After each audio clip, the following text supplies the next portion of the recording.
Pernah nggak sih kamu mikir, dulu kayaknya gaji 10 juta itu udah banget, udah bisa disebut sultan lah. Bisa beli ini itu, nabung, liburan, semuanya aman. Tapi sekarang, kok rasanya gaji segitu cuma numpang lewat aja ya? Awal bulan senyum, pertengahan bulan cemas, akhir bulan cuma bisa makan mie instan sambil scroll marketplace. Kalau kamu ngerasain hal yang sama, tenang, kamu nggak sendirian. Ini bukan berarti kamu boros atau nggak bisa ngatur duit. Tapi memang ada banyak faktor yang bikin nilai uang 10 juta sekarang terasa beda banget sama 10 juta beberapa tahun yang lalu. Yuk, kita kupas tuntas bareng-bareng, kenapa fenomena ini bisa terjadi. Jadi, biang keladi utamanya adalah sesuatu yang sering kita dengar tapi mungkin nggak terlalu kita perhatikan, inflasi. Inflasi itu ibarat monster tak terlihat yang pelan-pelan menggerogoti nilai uang kita. Harga barang dan jasa terus naik dari tahun ke tahun. Coba deh inget-inget, harga semangkuk bakso 5 tahun lalu berapa? Harga bensin, harga tiket nonton, pasti beda kan sama sekarang. Nah, Bank Indonesia sendiri menargetkan inflasi di angka sekitar 2,5% plus minus 1% setiap tahunnya. Artinya, kalau gaji kamu nggak naik minimal sebesar angka itu setiap tahun, secara nilai, daya beli kamu sebenarnya menurun. Jadi, walaupun angka di slip gaji kamu tetap 10 juta, barang yang bisa kamu beli dengan uang itu jadi lebih sedikit. Itu baru inflasi resmi, belum lagi inflasi yang kita rasakan langsung di kehidupan sehari-hari, yang kadang terasa lebih tinggi. Faktor kedua yang nggak kalah penting adalah lifestyle creep atau inflasi gaya hidup. Ini jebakan yang halus banget. Waktu gaji kita naik, secara alami standar hidup kita juga ikut naik. Dulu waktu gaji masih UMR, mungkin nongkrong di warung kopi saja udah cukup. Begitu gaji naik, nongkrongnya pindah ke coffee shop kekinian, yang harga secangkir kopinya bisa buat makan seharian. Dulu mungkin liburan cukup ke puncak, sekarang maunya ke Bali atau bahkan ke luar negeri. Dulu pakai smartphone yang penting bisa telepon dan WhatsApp, sekarang pengennya yang kameranya paling canggih biar Instagramable. Ini semua terjadi secara nggak sadar. Lingkungan pergaulan dan media sosial juga punya andil besar. Kita lihat teman-teman posting liburan mewah, beli gadget baru, atau makan di restoran mahal, muncullah tekanan sosial untuk nggak mau ketinggalan. FOMO, fear of missing out.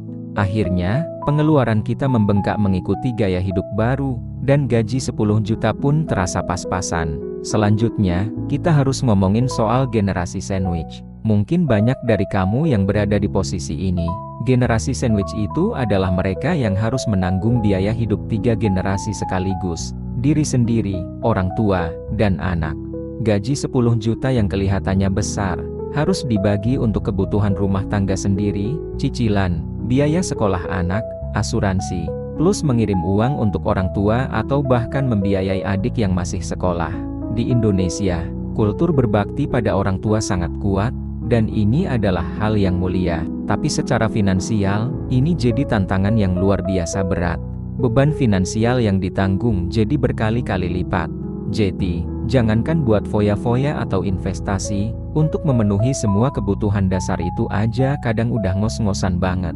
Gaji 10 juta yang harus dibagi ke banyak pos ini tentu akan terasa sangat kecil. Kemudian, ada juga perubahan struktur kebutuhan. Dulu, kebutuhan primer itu sandang, pangan, papan. Sekarang, coba deh, bisa nggak hidup tanpa internet? Tanpa smartphone, kebutuhan akan kuota internet, langganan platform streaming seperti Netflix atau Spotify, sampai aplikasi-aplikasi berbayar lainnya, sekarang sudah seperti kebutuhan pokok. Ini adalah pos-pos pengeluaran baru yang mungkin 10 tahun lalu nggak ada atau nggak sebesar sekarang. Belum lagi biaya transportasi. Dengan kemacetan di kota-kota besar, banyak yang memilih transportasi online yang kalau diakumulasi sebulan, angkanya bisa lumayan banget. Atau kalau punya kendaraan pribadi, ada biaya bensin, tol, parkir, dan perawatannya. Semua ini adalah pengeluaran rutin yang terus menggerus pendapatan kita setiap bulan. Nah, ada juga yang namanya ekspektasi yang tidak realistis. Angka 10 juta sering dianggap sebagai angka psikologis atau angka ajaib. Banyak yang berpikir, kalau gaji gue udah 10 juta, semua masalah finansial gue bakal beres. Padahal kenyataannya nggak sesederhana itu. Kita seringkali lupa memperhitungkan potongan-potongan wajib seperti pajak penghasilan atau PPh 21, iuran BPJS Kesehatan, dan BPJS Ketenagakerjaan. Gaji bruto 10 juta, setelah dipotong ini itu, yang masuk ke rekening atau take home pay-nya bisa jadi tinggal 9 jutaan atau bahkan kurang.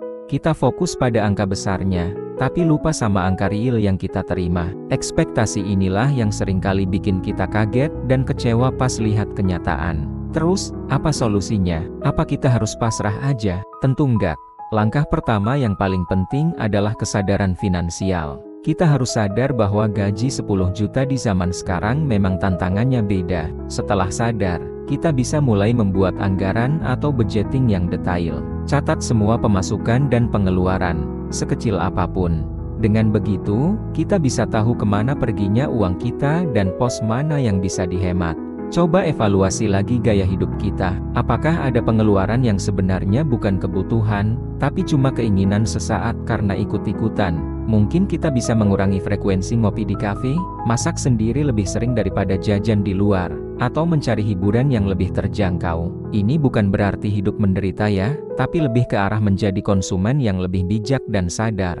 Prioritaskan kebutuhan di atas keinginan.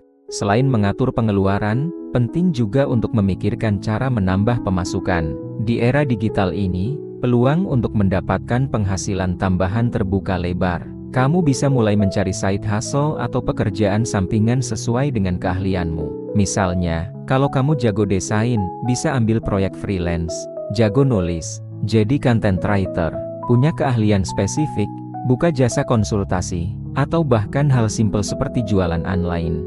Sedikit tambahan pemasukan setiap bulan akan sangat membantu meringankan beban dan mempercepat tercapainya tujuan finansialmu. Jangan hanya mengandalkan satu sumber pendapatan. Diversifikasi sumber income itu penting banget untuk keamanan finansial jangka panjang. Dan yang terakhir, tapi justru yang paling krusial untuk masa depan, mulailah berinvestasi, sekecil apapun.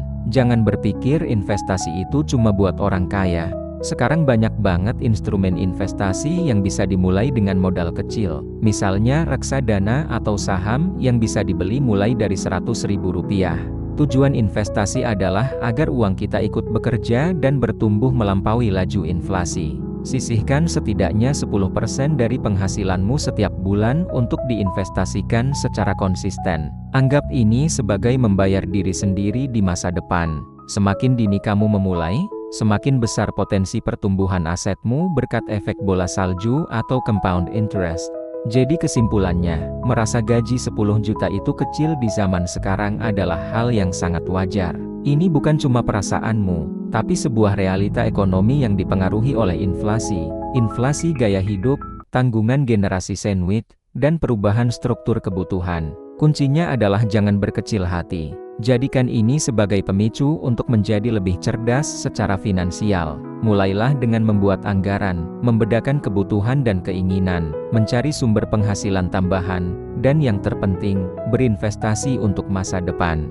Ingat, bukan seberapa besar gajimu, tapi seberapa pintar kamu mengelolanya. Semoga pembahasan kali ini bisa memberikan pencerahan dan semangat baru buat kita semua dalam mengarungi perjalanan finansial. Kalau kamu punya pengalaman atau tips lain seputar topik ini, jangan ragu buat share di kolom komentar ya. Mari kita belajar dan tumbuh bersama. Terima kasih sudah menonton. Jangan lupa like, komen, dan subscribe channel ini biar kamu nggak ketinggalan konten-konten menarik lainnya. Sampai jumpa di video berikutnya.